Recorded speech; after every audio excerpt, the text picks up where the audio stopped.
Assalamualaikum warahmatullahi wabarakatuh. Perkenalkan kami dari kelompok 8, mata kuliah Ilmu Filsafat dengan beranggotakan yang pertama Badriah Az-Zahra dengan NPM 202001500378. Yang kedua Dayanti Malayasari dengan NPM 202001500411. Yang ketiga ada Sabri Fadilah dengan NPM 202001500386. Sebelumnya, yang kami hormati Ibu Luciana Wulansari, SPMPD, selaku dosen pengampu mata kuliah Ilmu Filsafat. Materi yang akan kami bahas kali ini, yang pertama ada hakikat kebenaran, yang kedua kriteria kebenaran, dan yang terakhir tingkat kebenaran. Yang pertama, hakikat kebenaran. Kebenaran dibagi menjadi 3, yaitu kebenaran ilmiah, kebenaran non-ilmiah, dan kebenaran filsafat. Kebenaran ilmiah yaitu kebenaran yang diperoleh secara mendalam berdasarkan proses penelitian dan penalaran logika ilmiah. Kebenaran non-ilmiah yaitu kebenaran karena faktor-faktor non-ilmiah.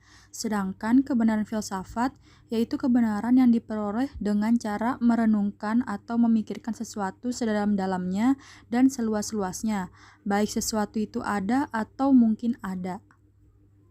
Kebenaran ilmiah dapat ditemukan dan diuji dengan yang pertama kebenaran pragmatis. Sesuatu atau pernyataan dianggap benar apabila memiliki kegunaan atau manfaat praktis dan fungsional dalam kehidupan sehari-hari. Contohnya, Yadi mau bekerja di sebuah perusahaan minyak karena diberi gaji tinggi. Yadi bersifat pragmatis, artinya mau bekerja di perusahaan tersebut karena ada manfaat bagi dirinya, yaitu mendapat gaji tinggi. Yang kedua, yaitu kebenaran koresponden.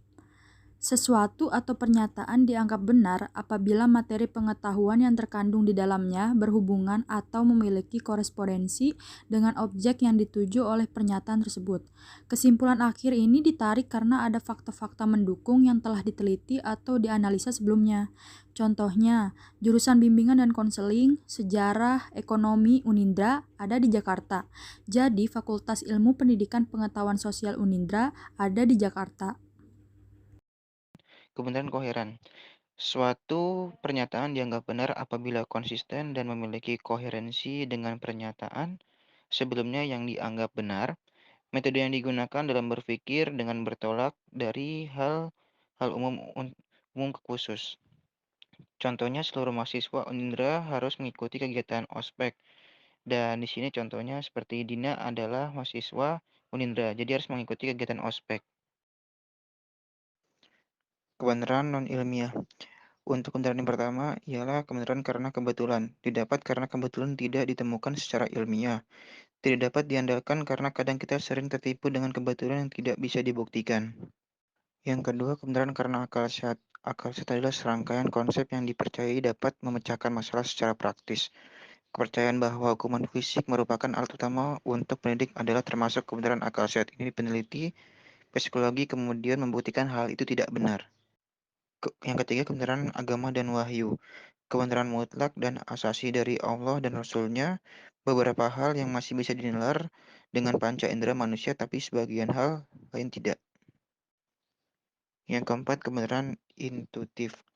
Didapat dari proses luar sadar tanpa menggunakan penalaran dan proses berpikir. Sukar dipercaya dan tidak bisa dibuktikan, hanya sering dimiliki oleh orang yang berpengalaman lama di suatu bidang. Yang kelima, kebenaran karena trial dan error.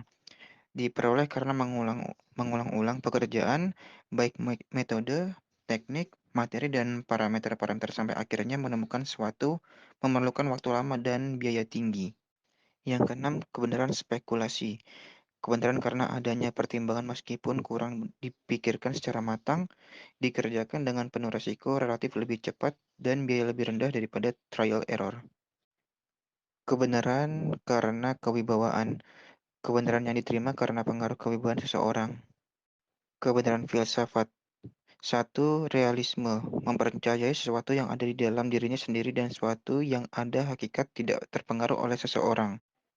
Yang kedua, naturalisme. Suatu yang bersifat alami memiliki makna yaitu bukti berlakunya hukum alam dan terjadi menurut kodratnya sendiri. Yang ketiga, positivisme.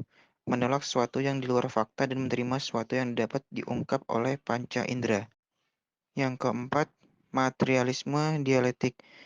Orientasi berpikir adalah materi karena materi adalah suatu-suatunya hal yang nyata, terdalam, dan berada di atas kekuatannya sendiri.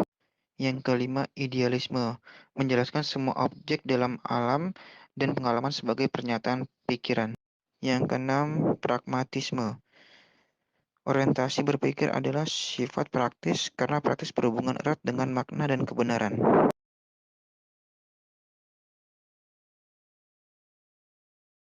Selanjutnya, kriteria kebenaran.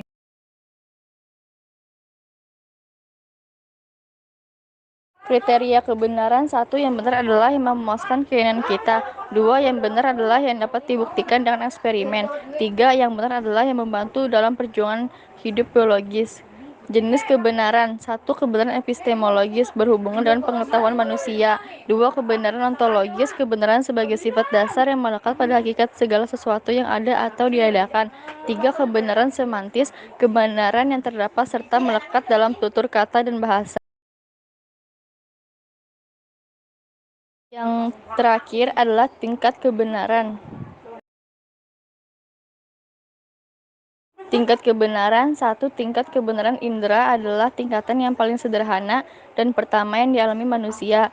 Dua, tingkat ilmiah, pengalaman-pengalaman yang didasarkan di samping melalui indera diolah pula dengan rasio. Tiga, tingkat filosofis, rasio dan pikir murni. Renungan yang mendalam mengolah kebenaran itu semakin tinggi nilainya. Empat, tingkatkan religius, kebenaran mutlak yang bersumber dari Tuhan Yang Maha Esa dan dihayati oleh kepribadian dengan integratis dengan iman dan kepercayaan.